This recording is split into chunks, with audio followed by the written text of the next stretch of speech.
So this week I acquired two red squirrel corpses, and I put them behind the old house on the stone wall out the window, in hopes of luring in the raven that's been hanging around, so I could get a closer look of him. But this ermine, or the winter phase of the short-tailed weasel here in the northeast of the United States, came kind of swimming out of the woods.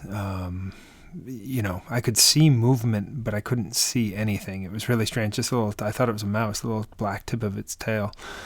But I was really lucky that I had the camera nearby and I was able to get some footage of it.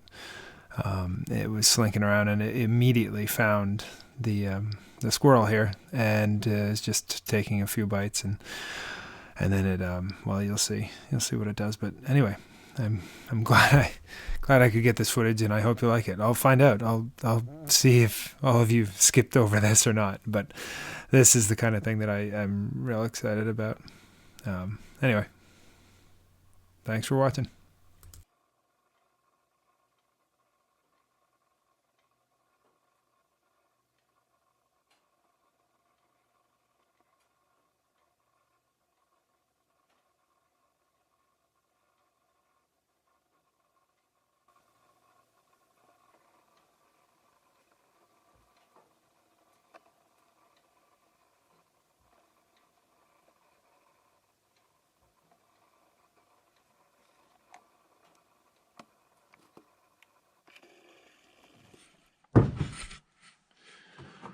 Well, all right.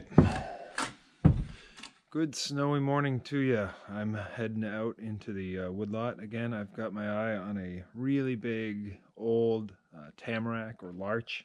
It's distinguished by the fact that it's a carnivorous tree, meaning it's got needles instead of leaves. But it's the one that loses, at least in the United States or the Northeast, it's the one that loses its needles. It's really nice wood. It's really good grain. I guess it's really good. It's pretty hard, soft wood. It's pretty, and it's a large tree, and it's down in kind of a swamp, so it's a little bit of a drag to get it back here. But yeah, I'm gonna go drop it this morning and bring it back. It's spread its progeny. There's saplings around it, and it's just it's getting to the end of its life, so down it's gonna come. So come along and join me. Hopefully I can keep the camera kind of dry. All right.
So you're about to see what is a potential felling hazard. You'll see the saw plunges into the middle of the tree very easily, right there, and you can see the dust is a little bit different, and that indicates heart rot, like a hollow spot in the middle of the trunk, and that can be a potential felling hazard, meaning you won't have enough material on the hinge to safely direct it in the direction you want to go. Fortunately, I had this rigged up to the cable, and I could tell that there was good wood on both sides of the hinge.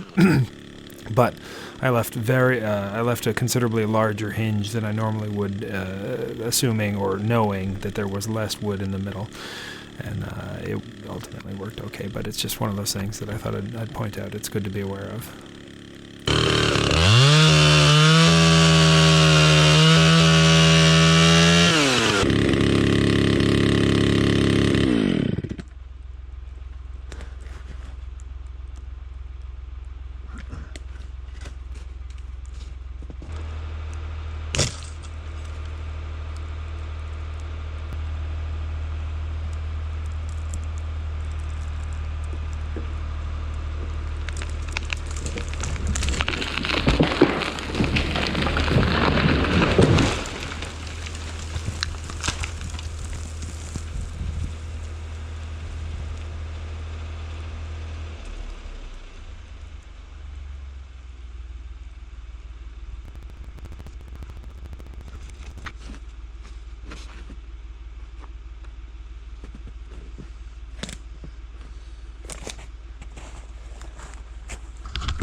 It's a big tree with beautiful grain. A little bit of heart rot there, but I can mill around that.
Now, kind of the easy part, actually, the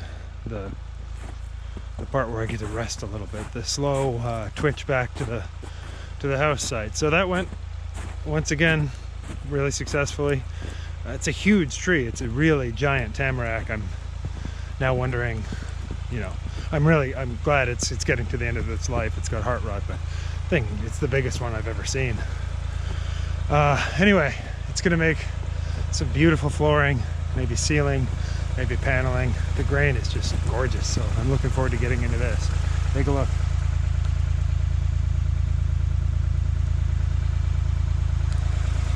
All right, here we go.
go. Tell you what, these ice chains that I got this winter, that is, as they say, an overused phrase, a game changer. That turns this thing into a four-wheel drive tractor. It's amazing. Here we go. 1, 2, these are 18 feet. That's, 25 or something, but there's a couple 8-foot logs in there, but there's 4 really nice 8-foot logs in here. This is enormous for a Tamarack, a larch, and there's a couple burls on here, which I'm really excited about. But it's, it's beautiful grain wood, and there's a lot of board feet in here. So I'm looking forward to getting into that and doing some milling, seeing what it looks like. So thanks for coming along, and boy, oh boy, look at this storm. More coming too.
Well, there you have it.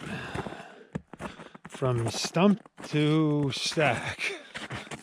I don't know any other way to say it. There's a lot of different ways to say it, but that's a long day. It's a lot of wood.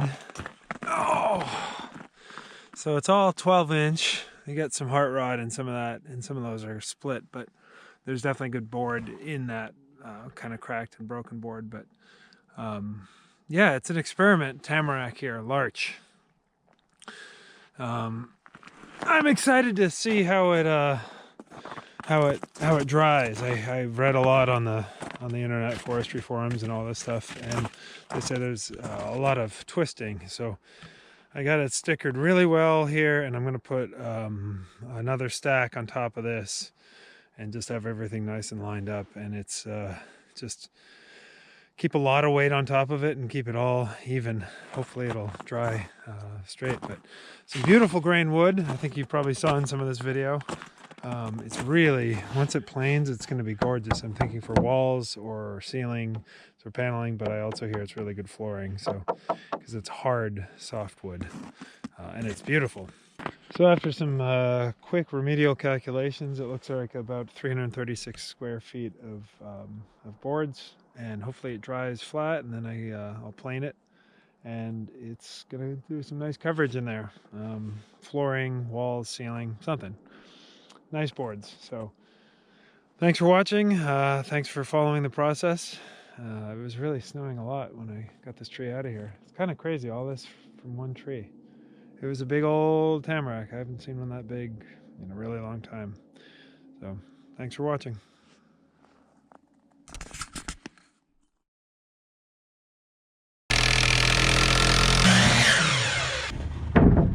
I may get to getting the roof on here, but